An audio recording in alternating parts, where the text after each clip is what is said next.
ಸ್ನೇಹಿತರೆ, ಬಹಳ ಹಿಂದೆಯೇ ರಾಜ ಎಂಬ ಬಡ ಮತ್ತು ಅನಾಥ ಹುಡುಗ ಸಣ್ಣ ಹಳ್ಳಿಯಲ್ಲಿ ವಾಸಿಸುತ್ತಿದ್ದನು.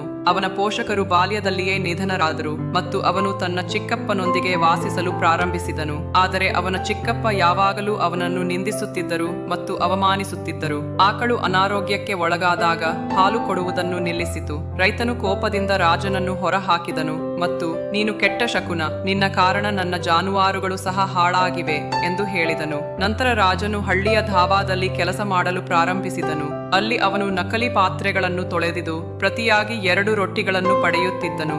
ಆದರೆ ಕೆಲವೇ ದಿನಗಳಲ್ಲಿ ಧಾಬಾದ ಮಾಲೀಕರು ಅವನನ್ನು ಕೆಲಸದಿಂದ ತೆಗೆದು ಹಾಕಿದರು ಮತ್ತು ನೀವು ನನ್ನ ಧಾಬಾದಲ್ಲಿ ಕೆಲಸ ಮಾಡಲು ತುಂಬಾ ಸೋಮಾರಿಗಳಾಗಿದ್ದೀರಿ ಎಂದು ಹೇಳಿದರು. ಒಂದು ರಾತ್ರಿ ರಾಜನು ಹಸಿದ ಬಾಯಾರಿದ ಹಳ್ಳಿಯ ಕೊಳದ ಬಳಿ ಕುಳಿತಿದ್ದಾಗ ಆಕಾಶದಲ್ಲಿ ಹೊಳೆಯುವ ನಕ್ಷತ್ರವನ್ನು ನೋಡಿದನು. ಈ ನಕ್ಷತ್ರವು ಅವನನ್ನು ಸೂಚಿಸುತ್ತಿದೆ ಎಂದು ಅವನು ಭಾವಿಸಿದನು. ಅವನು ತನ್ನಷ್ಟಕ್ಕೆ ತಾನೇ ಭರವಸೆ ನೀಡಿದನು, ನಾನು ನನ್ನ ಅದೃಷ್ಟವನ್ನು ಮಾಡುತ್ತೇನೆ, ನಾನು ನನ್ನ ಜೀವನದಲ್ಲಿ ದೊಡ್ಡ ಕೆಲಸವನ್ನು ಮಾಡುತ್ತೇನೆ. ಮರುದಿನ ರಾಜನು ಗ್ರಾಮವನ್ನು ಬಿಟ್ಟು ನಗರಕ್ಕೆ ಹೋಗಲು ನಿರ್ಧರಿಸಿದನು.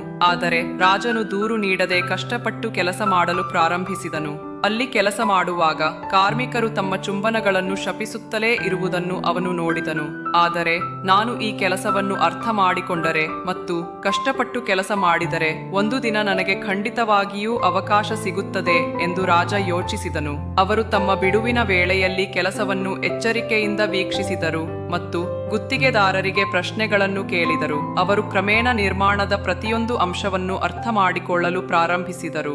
ಒಂದು ದಿನ ಗುತ್ತಿಗೆದಾರನು ಅವನಿಗೆ ದೊಡ್ಡ ಜವಾಬ್ದಾರಿಯನ್ನು ನೀಡಲು ನಿರಾಕರಿಸಿದಾಗ ರಾಜನು ನನಗೆ ಒಂದು ಅವಕಾಶ ನೀಡಿ ನಾನು ವಿಫಲವಾದರೆ ನನ್ನನ್ನು ತೆಗೆದುಹಾಕಿ ಎಂದು ಹೇಳಿದನು. ಗುತ್ತಿಗೆದಾರನು ಮನಸ್ಸಿಲ್ಲದೆ ಒಪ್ಪಿಕೊಂಡನು ಮತ್ತು ರಾಜನನ್ನು ತನ್ನ ಮಾತಿನಿಂದ ಎಲ್ಲರನ್ನೂ ಅಚ್ಚರಿಗೊಳಿಸಿದನು. ರಾಜನ ಉತ್ಸಾಹ ಅವರು ಕಾರ್ಮಿಕರಲ್ಲಿ ಅವರನ್ನು ಜನಪ್ರಿಯಗೊಳಿಸಿದರು. ಎಲ್ಲರೂ ಅವರನ್ನು ಇಷ್ಟಪಟ್ಟರು ಮತ್ತು ಗೌರವಿಸಿದರು. ಸ್ವಲ್ಪ ಸಮಯದ ನಂತರ ಕಾರ್ಯಕರ್ತರು ಒಟ್ಟಾಗಿ ರಾಜನನ್ನು ತಮ್ಮ ನಾಯಕನಾಗಿ ಆಯ್ಕೆ ಮಾಡಿದರು.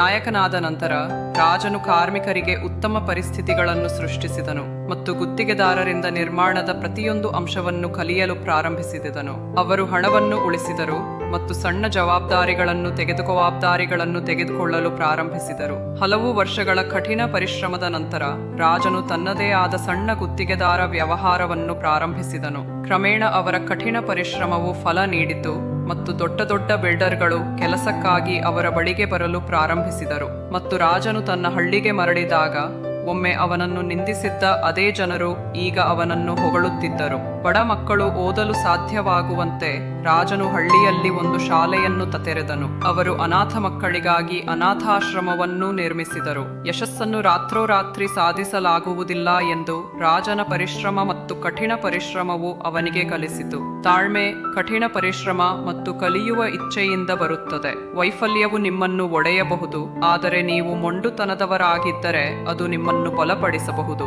ವೈಫಲ್ಯಗಳಿಗೆ ಹೆದರುವ ಬದಲು ಅದರಿಂದ ಕಲಿಯುತ್ತಾ ಮುಂದೆ ಸಾಗುವವನೇ ನಿಜವಾದ ವಿಜೇತ ಎಂದು ರಾಜ ಸಾಬೀತುಪಡಿಸಿದರು. ಮತ್ತು ಹೀಗೆ ರಾಜನು ತನ್ನ ಪರಿಶ್ರಮ ಮತ್ತು ಕಠಿಣ ಪರಿಶ್ರಮದಿಂದ ಯಶಸ್ಸಿನ ಹಾದಿಯನ್ನು ಸೃಷ್ಟಿಸಿದನು. ಸ್ನೇಹಿತರೆ, ನೀವು ರಾಜನ ಪ್ರಯಾಣ ಮತ್ತು ಆತನ ಸಲ್ತಾದ ಕಥೆಯನ್ನು ಇಷ್ಟಪಟ್ಟಿದ್ದೀರಿ ಎಂದು ಭಾವಿಸುತ್ತೇವೆ. ಕಷ್ಟಗಳು ಏನೇ ಇರಲಿ, ನಾವು ಕಠಿಣ ಪರಿಶ್ರಮ ಮತ್ತು ಬಲವಾದ ಇಚ್ಛಾಶಕ್ತಿಯೊಂದಿಗೆ ನಮ್ಮ ಹಾದಿಯಲ್ಲಿ ಮುಂದುವರಿದರೆ ನಾವು ಖಂಡಿತವಾಗಿಯೂ ಯಶಸ್ಸನ್ನು ಪಡೆಯುತ್ತೇವೆ ಎಂದು ಈ ಕಥೆ ನಮಗೆ ಕಲಿಸುತ್ತದೆ. ಸ್ನೇಹಿತರೆ, ನೀವು ಈ ಕಥೆಯನ್ನು ಸ್ಫೂರ್ತಿದಾಯಕವೆಂದು ಕಂಡುಕೊಂಡಿದ್ದರೆ ದಯವಿಟ್ಟು ನಿಮ್ಮ ಆಲೋಚನೆಗಳನ್ನು ಲೈಕ್ ಮಾಡಿ ಹಂಚಿಕೊಳ್ಳಿ ಮತ್ತು ಕಾಮೆಂಟ್ಗಳಲ್ಲಿ ಹಂಚಿಕೊಳ್ಳಿ ಮತ್ತು ನಮ್ಮ ಚಾನಲ್